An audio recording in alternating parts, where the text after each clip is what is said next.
Hi, ನಮಸ್ಕಾರ. ನಾನು ನಿಮ್ಮ ಎಐ ಆಂಕರ್ ದೀಪಿಕಾ. ನಾನು ನಿಮ್ಮ ಎಐ ಆಂಕರ್ ವಿಕ್ರಮ್. ನಾವು ಅಂತರ್ಜಾಲದಲ್ಲಿ ಸಿಗುವ ಪ್ರತಿದಿನದ ತಾಜಾ ಸುದ್ದಿಗಳನ್ನು ನಿಮ್ಮೊಂದಿಗೆ ಹಂಚಿಕೊಳ್ಳಲಿದ್ದೇವೆ. ನಿಮ್ ಕೈಲಾಗಲ್ಲ ಅಂದ್ರೆ ರಾಜೀನಾಮೆ ನೀಡಿ. ನಮಾಜ್ ಆದೇಶ ಪಾಲನೆ ಕುರಿತು ಹೈಕೋರ್ಟ್ ಕೆಂಡಾಮಂಡಲ. ಉತ್ತರ ಪ್ರದೇಶದ ಸಂಬಾಲ್ನಲ್ಲಿ ರಂಜಾನ್ ಸಮಯದಲ್ಲಿ ಸಾಮೂಹಿಕ ಪ್ರಾರ್ಥನೆ ಮಾಡುವವರ ಸಂಖ್ಯೆಯನ್ನು ಸೀಮಿತಗೊಳಿಸುವ ಸ್ಥಳೀಯ ಆಡಳಿತದ ನಿರ್ಧಾರದ ಬಗ್ಗೆ ಅಲಹಾಬಾದ್ ಹೈಕೋರ್ಟ್ ಇಂದು ಬಲವಾದ ನಿಲುವು ತೆಗೆದುಕೊಂಡಿದೆ. ವಿಚಾರಣೆಯ ಸಮಯದಲ್ಲಿ ಮಸೀದಿಯಲ್ಲಿ ಪ್ರಾರ್ಥನೆ ಮಾಡುವವರ ಸಂಖ್ಯೆಯನ್ನು ಸೀಮಿತಗೊಳಿಸಲಾಗುವುದಿಲ್ಲ ಎಂದು ಹೈಕೋರ್ಟ್ ಬಲವಾಗಿ ಒತ್ತಿ ಹೇಳಿದೆ.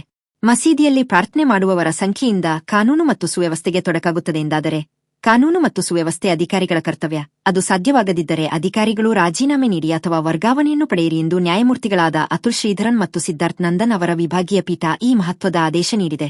ಮುಸ್ಲಿಂ ಯುವತಿಯೊಂದಿಗೆ ಮದುವೆ ಬೇಡ ಅಂದಿದ್ದಕ್ಕೆ 84 ಬಾರಿ ಇರಿದು ಸಹೋದರಿಯ ಕೊಲೆ. ಅಮ್ಮನಿಗೆ ಸರ್ಪ್ರೈಸ್ ಎಂದ ಇಂಜಿನಿಯರ್ ತನ್ನ ಸಹೋದರಿಯನ್ನು 84 ಬಾರಿ ಇರಿದು ಕೊಂದಿದ್ದುವಲ್ಲದೆ ತಾಯಿಗೆ ಇದೋ ನಿನಗೆ ಸರ್ಪ್ರೈಸ್ ಎಂದು ಹೇಳಿ ವ್ಯಕ್ತಿಯೋರ್ವ ವಿಕೃತಿ ಮೆರೆದಿರುವ ಬೀಭತ್ಸ ಘಟನೆ ಉತ್ತರ ಪ್ರದೇಶದಲ್ಲಿ ವರದಿಯಾಗಿದೆ.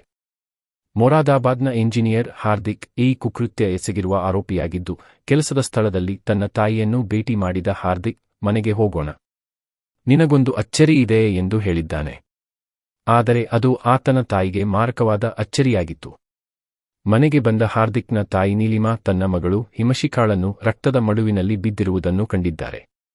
ಆಕೆ ಆ ಬೀಭತ್ಸ ದೃಶ್ಯ ಕಂಡು ಕಿರುಚಿದಾಗ ಹಾರ್ದಿಕ್ ತಾಯಿಯ ಮೇಲೂ ಹಲ್ಲೆ ಮಾಡಿದ್ದಾನೆ. ಲಿಫ್ಟ್ನಲ್ಲಿ ಅಪರಿಚಿತನಿಗೆ ಮುತ್ತಿಟ್ಟ ವಿವಾಹಿತ ಮಹಿಳೆ ವೈರಲ್ ಆಗ್ತಿದ್ದಂತೆ ಪೊಲೀಸ್ ಠಾಣೆಗೆ ಒಡಿದ್ಲು. ಮುಂಬೈನ ಅಂಧೇರಿಯ ಅಪಾರ್ಟ್ಮೆಂಟ್ ಲಿಫ್ಟ್ನಲ್ಲಿ ನಡೆದ ಖಾಸಗಿ ಘಟನೆಯೊಂದು ಪೊಲೀಸ್ ಪ್ರಕರಣವಾಗಿ ಬದಲಾಗಿದೆ. ಸುಮಾರು 3 ತಿಂಗಳ ನಂತರ ಸಿಸಿಟಿವಿ ದೃಶ್ಯ ವೈರಲ್ ಆಗಿದೆ. ಇದನ್ನು ನೋಡಿದ ಮಹಿಳೆ ಪೊಲೀಸರಿಗೆ ದೂರು ನೀಡಿದ್ದಾಳೆ. 36 ವರ್ಷದ ಮಹಿಳೆ ಹೌಸಿಂಗ್ ಸೊಸೈಟಿಯಲ್ಲಿ ವಾಸವಾಗಿದ್ದಾಳೆ. 2 ಮಕ್ಕಳು ಮತ್ತು ಪತಿಯಿರುವ ಮಹಿಳೆಗೆ ಸಿಸಿಟಿವಿ ದೃಶ್ಯ ಈಗ ಕಂಟಕವಾಗಿದೆ.